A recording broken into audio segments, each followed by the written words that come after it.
आज combination of all Q क्वेसनहरू पनि गर्ने हिजोको पनि बाँकी पनि सिद्ध हुने। यसमा हामीले आइभी नम्बरसम्म गरेको है, यसको पनि निकालेर छोडेको हो नि। हजुर सर, त्यो रुपी कस्ट फर 60 डेज कमन होस् न। फाइनली कन्क्लुजन गरेको थिएँ देयरफोर भनेर, त्यो कन्क्लुजन भ्यो कि नै? पुरै त भ्या छैन सर। ट्रान्ज्याक्सन कस्ट देखिया थियो, रुपी कस्ट फर 60 डेज भनेर, अनि त्यो रिइन्भेस्टमेन्ट रिटर्नलाई जोड्नु पर्छ कि घटाउने? यसमा के छ भने 30 दिनलाई पैसा चाहिएको हैन, 30 दिनलाई पैसा चाहिएको, 60 दिनको इस्यु गर्ने, 60 दिनको कस्ट 9% एउटा, अर्को 0.5% फ्ल्याट, अनि त्यसपछि बाँकी रहेको के छ भन्दाखेरि 30 दिन हुन्छ नि युज गर्ने, त 30 दिन हो, हामीलाई 30 दिनलाई पैसा चाहियो, 60 दिनको युज गरे हो, लिएर हो। बाँकी रहेकोमा चाहिँ 9.4%ले रिइन्भेस्ट गर्ने, त्यो पैसा आउँछ त्यसलाई घटाउने हो। तर त्यो गर्दा नि खर्च लाग्छ 0.4%, यो पनि जोड्ने हो। यो जोड्ने, यो जोड्ने, यो जोड्ने र यो घटाउने हो। यो 60 दिनको जोड्ने, यो 30 दिनको घटाउने, यिनीहरू त फ्ल्याटमा हुन्छ। त्यही नै हो है। यसमा हामीले ट्रान्ज्याक्सन कस्ट निकालेको थिएन, ट्रान्ज्याक्सन कस्ट भनेर राख्ने, कति पर्सेन्ट छ? 0.4% of 4% of 2 million 8,000। 2 million is equal to rupees 8 million, sorry 8,000 आउँछ। यतिसम्म गरेको थियो। Therefore the total cost of 60 days commercial paper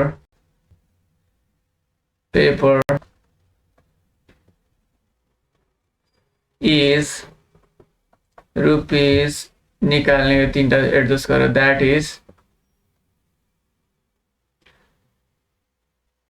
सुरु 60 डेजको कति आएको थियो इन्ट्रेस्ट, प्लस एउटा 10,000 आउँछ के अरे हैन, एउटा 8,000 आउँछ के अरे, अनि घटाउने 29,589.0411 यहाँ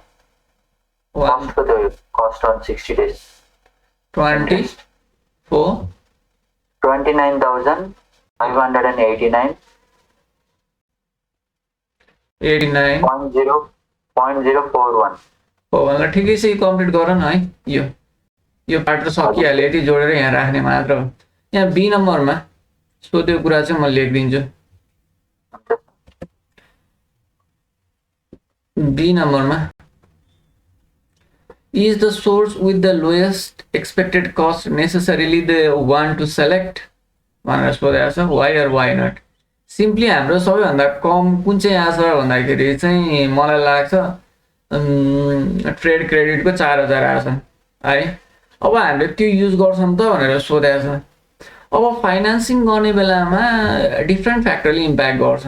जस्तो कमर्सियल पेपर भन्यो नि, यो कमर्सियल पेपर 60 डेजको लागि 30 डेजको लागि भनेर इक्जाम्पल त दियो, तर यो के छ 30 डेजको लागि पैसा चाहिएको छ, कमर्सियल पेपर जारी गर्नलाई 3 महिना लाग्छ।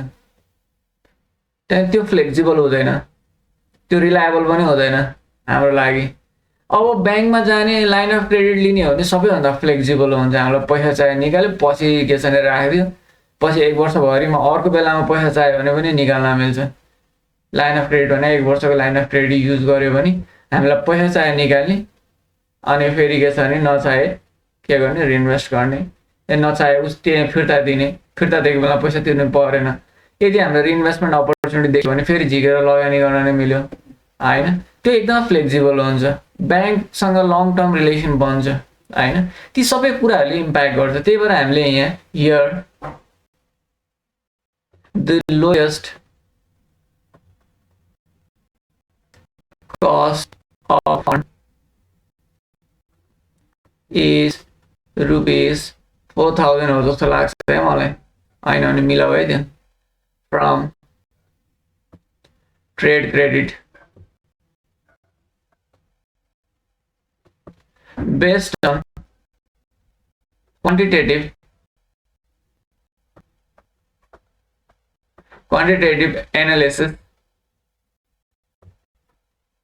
analysis the trade credit the trade credit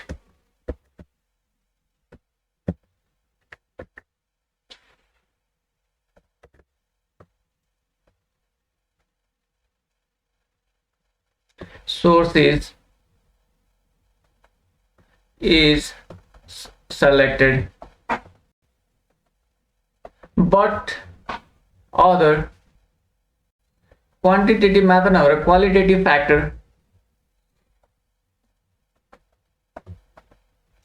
factors are also applicable while choosing the sources of funding funding. They are flexibility of flexibility,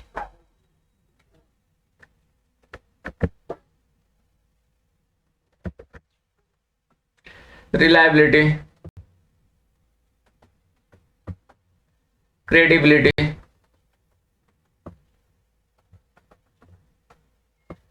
of firm's source of funding. यी कुराहरूले यसलाई इम्प्याक्ट गर्छ। यसरी लेख्नुपर्छ, एक लाइन लेख भने है। Here the lowest cost of fund is ₹4,000 from trade credit. Based on quantitative analysis, the trade credit source is selected. Low cost लाई select गर्नु पर्यो, but other qualitative factors are also applicable while choosing the source of funding. They are flexibility, reliability, credibility. Flexibility के छ भन्दाखेरि trade credit त्यति flexible हुँदैन, त्यसले credibility पनि कहिलेकाहीँ असर गर्न सक्छ। हामीले टाइममा तिरिरहेको थियो, अलिकति टाइमभन्दा उता लगेर तिर्दाखेरि क्रेडिटरहरूले नेगेटिभ रूपमा लिन सक्छन्। उधारोमा दिने सामान दिनेहरूले चाहिँ ओहो यसको त कुनै फाइनेन्सियल प्रब्लम पो भयो कि भन्ने जस्तो हुनसक्छ होइन, रिलायबल नहुन सक्छ हाम्रो लागि एउटा खालको। अब फ्लेक्सिबल सबभन्दा हाई फ्लेक्सिबल के हुन्छ, ब्याङ्क लोनहरू फ्लेक्सिबल हुन्छन्, लाइन अफ क्रेडिटहरू फ्लेक्सिबल हुन्छन्। तिनीहरू लिएर आएर राखिरहेको भने 1 year line of credit use गरेर अहिले 30 डेजको लागि भयो भने पछि फेरि चाहियो भने युज गर्न मिल्यो नि इमिडिएटली, त्यो पनि हुन्छ त्यो इम्प्याक्ट। कमर्सियल पेपर एकदमै रिलायबल हुँदैन, एकदमै के हुन्छ भन्दाखेरि टाइम कन्ज्युमिङ हुन्छ, ड्युरेबल हुन्छ होइन, त्यो भएको कारणले गर्दाखेरि रिलायबल हुँदैन। यी यस्ता फ्याक्टरहरूले पनि के गर्छ भन्दाखेरि चाहिँ फन्डिङको सोर्सलाई इम्प्याक्ट गर्छ भनेर लेख्नु पर्यो, त्यही कुरा है। ठिक छ, अब अर्को यो त सक्का अर्को हिसाब गरौँ। यो कति सालमा आएको हो भन्ने कुरो चाहिँ ठ्याक्क यहाँ देखिएन छ, भए पनि त्यहाँ त्यो क्वेसन भनेर राखेको छ, यिनीहरूलाई हेरौँ। 4वटा क्वेसन छ, यो पनि त्यतिकै राखेको कि जस्तो लाग्छ मेरो। क्वेसन ब्याङ्क गरेर 3 वर्ष पुरा हुन्छ, 3 वर्षमा क्वेसन ब्याङ्क भए अहिले के कस्तो क्वेसन छ त्यो हेर्नु त पर्छ। यो पुरानो क्वेसन भयो भने काम लाग्छ, धेरै भएको छैन, 4 वर्ष या 5 वर्ष भएको छ यो कोर्स चेन्ज गरेर यो आएको है। कर्पोरेट फाइनेन्समा धेरै छैन क्वेसनहरू, पुरानो क्वेसन यो च्याप्टरको। A company is considering a bank loan of ₹5 lakh for a year भनेपछि इजी हुन्छ।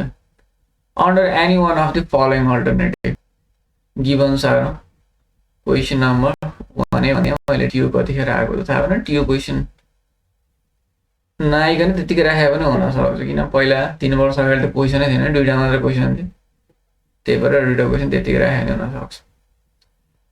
यो loan amount is equal to ₹5 lakh, यसलाई प्रिन्सिपल अमाउन्ट भन्यो भने हुन्छ।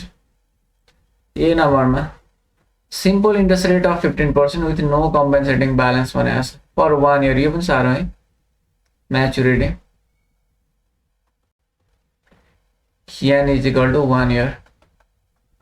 यदि इयरमा 1 छ भने यान गर्छु कि मैले डेज एन्ड मन्थमा छ भने टी गर्छु T is equal to 180 days 90 days भन्यो भने चाहिँ टी राख्छु इयरमै छ 1 इयर 2 इयर भने यान राखिन्छ जेनरली त्यो गरिन्छ जे राखे पनि हुन्छ टी राख्दा नि हुन्छ हिसाब पनि जान्नुपर्ने कुरा हो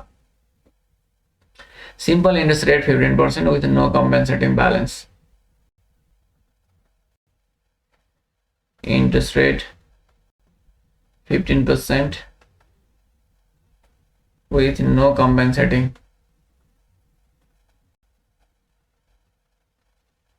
balance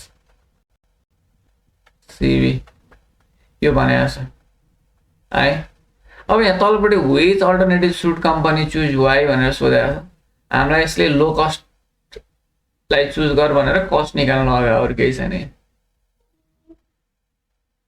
अब 15% यसको निकाल्ने त्यसपछि यसको 12% निकाल्ने गर्दै गए पनि हुन्छ कम्पेन्सेटिङ ब्यालेन्स 10% को हिसाबले तर अब यहाँ फेरि इफेक्टिभ रेट निकाल्दा इजी हुने भएर इफेक्टिभ रेट निकाल्छौँ रुपी कस्ट निकाल भनेको छ भने त्यतिखेर निकाल्ने है रुपी कस्ट निकाल्ने क्वेसन माथिको मात्र छ धेरै छैन त्यही आउँछ आयो भने अब एक लाइन लेख्ने हो यसमा अरू केही छैन हियर इफेक्टिभ रेट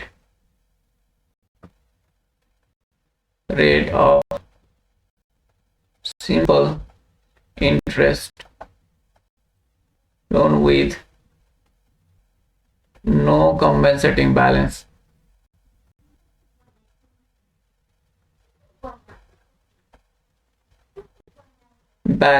is 15% यति लेखे हुन्छ है इफेक्टिभ रेट त्यति नै हुन्छ पर 1 इयर लोन पनि लेखिदिउँ न पर 1 इयर लोन यसैको के छ भने 3 महिनाको लागि मात्र हुन्थ्यो भने फेरि इफेक्टिभ रेट बनाउन सकिन्थ्यो है 3 महिना डिभाइड गरेर फेरि अब बी नम्बरमा एक लाइन लेख्ने है अरू केही गर्नु पर्दैन सिम्पल इन्ट्रेस्ट भनेको छ कलेक्ट बेसिस भनेको छ भनी त्यतिखेर सिम्पली एक लाइन लेख्ने हो त्यसको चाहिँ के हुन्छ इफेक्टिभ रेट त्यति नै हुन्छ अब बी नम्बरमा discount interest rate 12% with 10% compensating balance यहाँ डिस्काउन्ट देखिने बित्तिकै दिएको ब्याज दर डिस्काउन्ट रेट भन्ने है डिस्काउन्ट रेट डिआर भनेको ब्याज दर नि हो तर डिस्काउन्ट लोनको 12% यो इन्ट्रेस्ट रेटै हो है with 10% compensating balance CB rate पनि छ इज इक्वल टु कति छ 10% छ भने अब हामीलाई इफेक्टिभ रेट निकाल्ने यहाँ पनि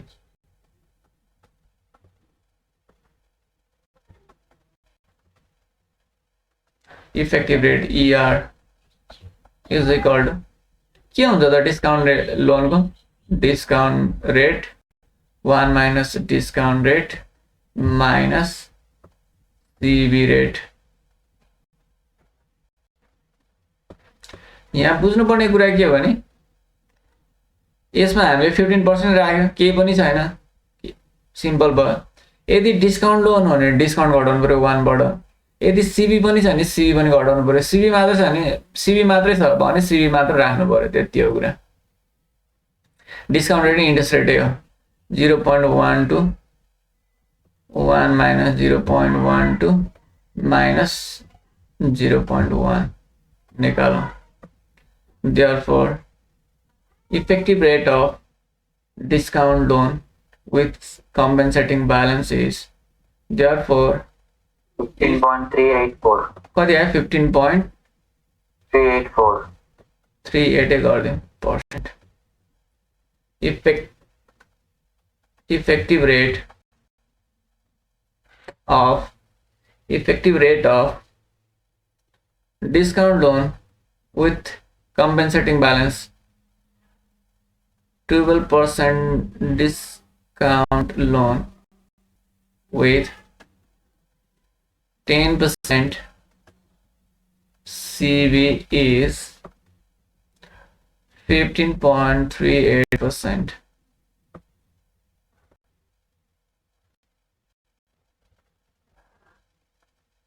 अब सी नम्बरमा डिस्काउन्ट रेट 10% छ, माथि हामीले डिफाइन गरिसकेका छौँ।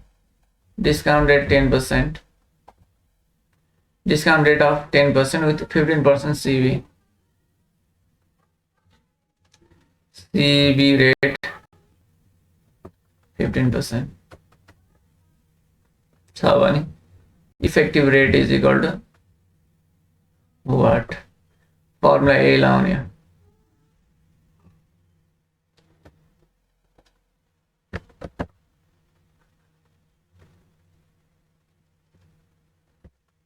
सर यसमा हामीले त्यो इफेक्टिभ रेट झिकेर त्यो छुट्याउने कि त्यो रुपियाँ झिकेर छुट्याउने चाहिँ कसरी उ गर्ने सर? छुट्याउने सकेसम्म इफेक्टिभ रेटै झिक्ने।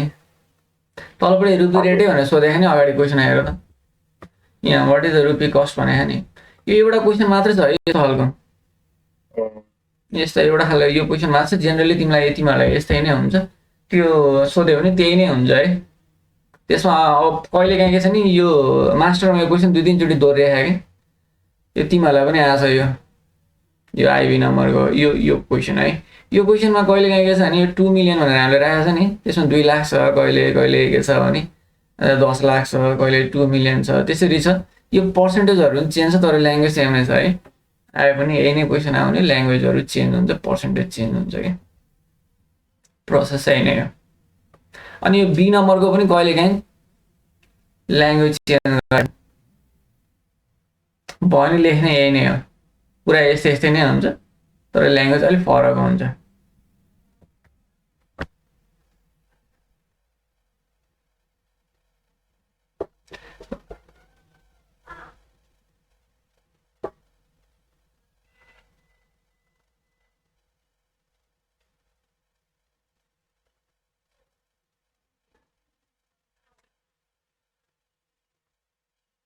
इफेक्टिभ रेट निस्क्यो है। अब तलपट्टि के गर्नु पऱ्यो, which alternative should the company choose why पनि भन्नु पऱ्यो नि। Here the least cost sources यो त्यो भएर यसलाई चुज गर्ने भनेर लेख्नु चाहिँ पर्छ है। Here least cost source of fund is from part C त होला नि, यहाँ सबभन्दा कम सी गई छ। सो फर्म सुड चुज यसरी लेख्नु पर्यो। सो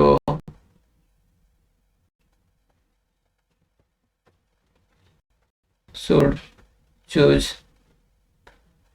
discount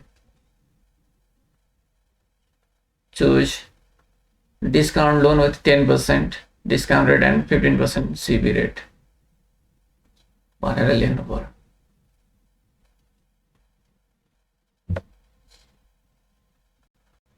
तिमीले सी को गरे for this time हजुर सर 13.33 आउँछ। ठीक छ है। तलपट्टि here list cost source of fund is from part C, so firm should choose discount interest rate of 10% with 15% compensating balance भनेर त्यो पनि लेख है, कन्क्लुजन गर है, गर्नुपर्छ। सो द्याट त्यो हो नि त which alternative should the company choose भनेको छ नि। वाइ भनेको लिस्ट कस्ट भएको कारणले गर्दा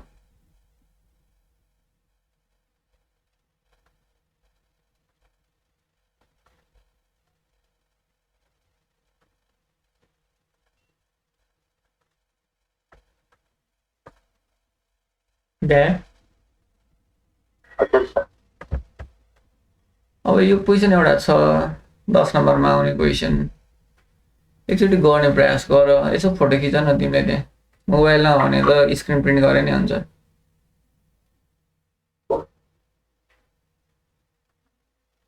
यसलाई यसो गर्ने प्रयास गर न, नभए भोलि गर है।